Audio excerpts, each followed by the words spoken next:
know one of the best things I remember about the games of my past? The boss fights. Whether it be against powerful foes 3 times the size of you, or against an established villain of the series, or against a guy who just seems like he has too much free time.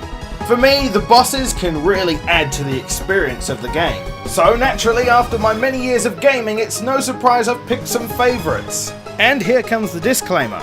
This list is purely personal. If there's a boss you think should be on there, well, it probably just means I never played the game. And secondly, I'm not going to pick 2 bosses from the same series, because that would be a bit unfair. Now remember that the bosses I pick are the ones that made the most impact on me as a kid. Heck, and even now.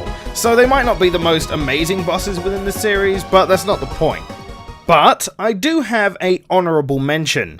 Gigas from Earthbound. Now this is only an honourable mention and can't be in my top 5, well, because the game never came out over here. But I did play the game to the very end not too long ago, and I can definitely see how this boss would certainly stick with you when you were young. The atmosphere and tension of the boss fight just added so much, and it completely changed the way you play the game. None of your normal methods are working against this thing. What do I do? How do I beat it? Of course, being on the internet, I already found out how to beat him pretty quick. But I imagine, if you were young and first experiencing this, no thanks, I'm okay. I'm alright. You can keep it. Just Number 5. Mega Bomberman. A little story about the world being split into 5, and at the end of each piece, one creative and rather special boss, all with various patterns and techniques you had to learn. But all these bosses and levels were training you for something a lot more sinister. The final boss! Anyone who's played this knows what fear the final boss can inflict upon you. Its techniques nothing like you've seen before in the entire game. This was truly how an end boss was meant to be. Multiple forms and deadly attacks. The reason why this boss in particular stuck in my mind though, was defeating its second form. Just as you get that last hit in, you think you've finished. The game even tricks you into thinking it's over by making Bomberman look towards you. What was that? Oh no, not another form! Swordman Bomberman over here. He's the boss I remember. He has a little fly move which shoots maximum power bombs everywhere, as well as a kick to rival a world champion football player. He is quite challenging and my god, he is out to kill you, and this is why he's one of my favourites. You had to guess what he was going to do or else you would not be able to hit him. Read his movements and put your bombs in the most strategical places as possible. But the best part of fighting this boss was the satisfaction of victory. Mega Bomberman used to be a game I'd play all the time. I'd always have a habit of starting from the beginning as well. So it took me a long time to get to this point, and when I finally beat the game, it was the best feeling. And with the amount of multiplayer me and my friends used to play on this game, it was always why the game had a really high place when I thought about my favourite retro games. Number 4. Wonder Boy in Monster World. Oh man, there's so much I can say about this game, but I'm gonna leave that for its own video. It was all about a young boy going out on an adventure. You discover new enemies to fight, new locations in this action RPG adventure. With each new town was a nicely crafted dungeon, and at the end of each one, a fearsome boss waiting to do battle. Oh, it's a mushroom. What? And so fighting each of these bosses one by one, you make your way up to the final dungeon. Oh yay, a boss attack thing where you have to fight all the bosses that you've already fought, yay. Not so tough now, are ya? You finally make it to the final boss door, to find out you can't do a damn thing to it. Now, back then I'm a kid, and I'm thinking, oh god, what am I doing wrong? I'm gonna die here, help, someone help me! And lo and behold, someone did help me. Of course, this makes a lot more sense if you've actually played the game, but there's the guy and he heals you up and all of a sudden you can do damage to him because his big guns disappeared. But that shit was awesome back then. And this boss was hard. When I fight it now, I can process everything that's going on and think of ways to defeat him. Back then, everything was happening all at once, I just didn't know what to do. So this was one of the hardest bosses I'd ever fought. This literally being my favorite game for the Mega Drive. Oh, that feel when I finally beat it. And sadly, that satisfaction is a hard feeling to get with modern games. Number 3. Going and punching dudes in one of the best side-scroller beat-em-ups ever. Nothing can get better than River City Ransom, or as I know it, street gangs. You wage war against the street gangs, taking down their individual bosses one by one, hearing about where the next strongest guy is when finally you make it to the final building, and you hear this. Oh my god! This is so fucking awesome. It's like every time that music starts up, I just know I'm gonna get my ass kicked. Oh my god, these two are so tough. If you went into this fight unprepared, you were about to get your ass beat. These two were not joking around, and the bosses before this were pretty tough.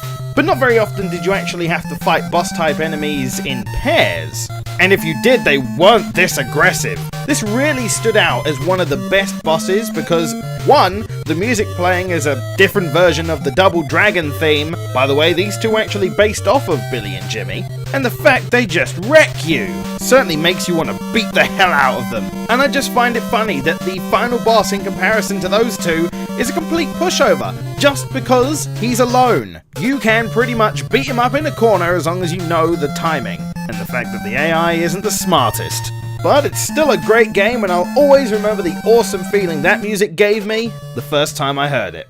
Number 2.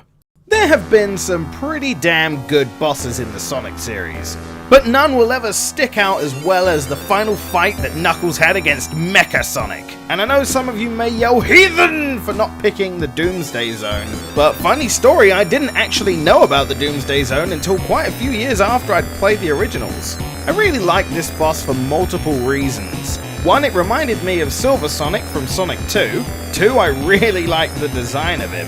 And 3, it was just an overall nice change, and it wasn't what I was expecting. Even more so when I defeat him for the first time, for him to only back up and do Phase 2, Super Mecha Sonic. This was mind-blowing to me, as to up till now, I'd only known about Sonic's super form. And with that, the game has made me believe that I'm invincible. So as a kid, I'm freaking out, I'm like, how am I going to defeat this guy? But then of course you learn that it can't be sustained, and that he has to jump on the Master Emerald again. It's certainly an interesting boss fight, if a little easy. The whole presentation of the whole thing, especially with Angel Island falling in the background, made it really epic. Unfortunately, I can't really expand on this anymore, as this is all it is, but I guess it helps that I'm a big Sonic the Hedgehog fan, so it kind of ranks a little bit higher automatically. If you didn't guess by most of this list being Sega titles, I'm a bit of a Sega fanboy as well. I did what Nintendo didn't, I guess. Although I do like Nintendo anyway. I'm going off track! Next one! Next! Number 1! Oh, this game is Dynomite! If it wasn't for the second rule I made in the disclaimer, I think a majority of this list will be every boss in this game. They were all just so wacky and fun and out of nowhere. The game pretty much tricks you into thinking it's going to be a game with levels, and all of a sudden it turned into this huge boss gauntlet. And seriously, the boss music is just so incredible. It works so well. They made the Sega sound chip bend over for these things, and it worked amazingly. Even the mini-bosses in the game made you work hard. This game was non-stop action all the way through, and god damn it if I don't do a video on this game at some point, I'm gonna cry. But what really got me was a particular boss. Now as you play the game, you pick up on its style and the way it does things. You expect weird, light-hearted boss fights that have all these nice little quirks and gimmicks.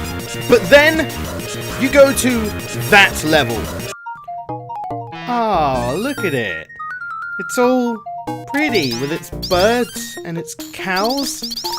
It's so lovely.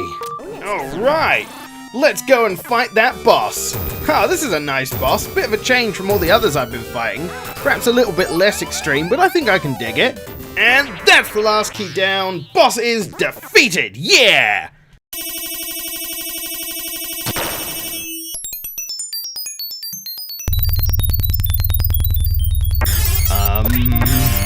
What is going on here? I don't like where this is going! Help me! Welcome to my favorite fight in my entire retro collection, the Gatekeeper. Now, I do not know where to begin with how I explain how I felt about this boss. I think I need to have a short story for it. Stair Wars is a level that's not too far away from this current boss fight.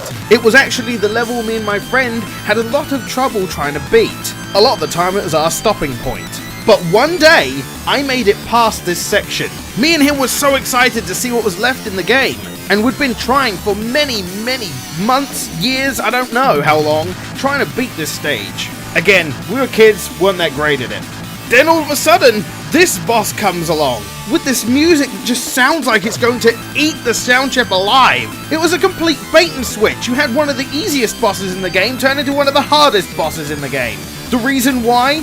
You can only hit this boss when it exposes its face. Hit this boss any other time, or accidentally hit Heather, the pink Dynomite heady lady there, you either won't do any damage, or Heather will do damage to you. Not only did this blow my mind back then, it still does now. It's such an awesome game design choice. It makes the player get used to doing things in a certain way, then all of a sudden the game goes, hey, now we're changing everything. Now all of a sudden the boss is protecting its weak point. And even though you thought the music was already awesome, bam, it's better. I can honestly say, no boss has surprised me as much as this one has, even today. I've played some games with some pretty good bosses recently, and yeah, they're really good. Nothing even shines a light on Dynomite Heady's boss. So there we have it, my top 5 favourite bosses from, well, mainly Sega games. But if these weren't your top 5, why don't you tell me what yours are in the comments below, or as a video response? I'd love to be able to hear what you think to compare them to my own list. Thank you for watching Pixelated Memories. I'll see you next time. Hey, why not like my Facebook? What? You don't like me? Oh, okay. Well, in that case, how about follow me on the Twitter? You don't care about what I do? Gee. No, but serious. Thanks for watching. If you enjoyed this, then give us a like, and I'm looking forward to hearing about your top 5. Don't forget to subscribe to be notified for more videos. If you haven't watched the other Pixelated Memories, there's one in the top left for you there, or if you like general gaming, you can go to my main channel on the right there. Play games for the internet. Who knew?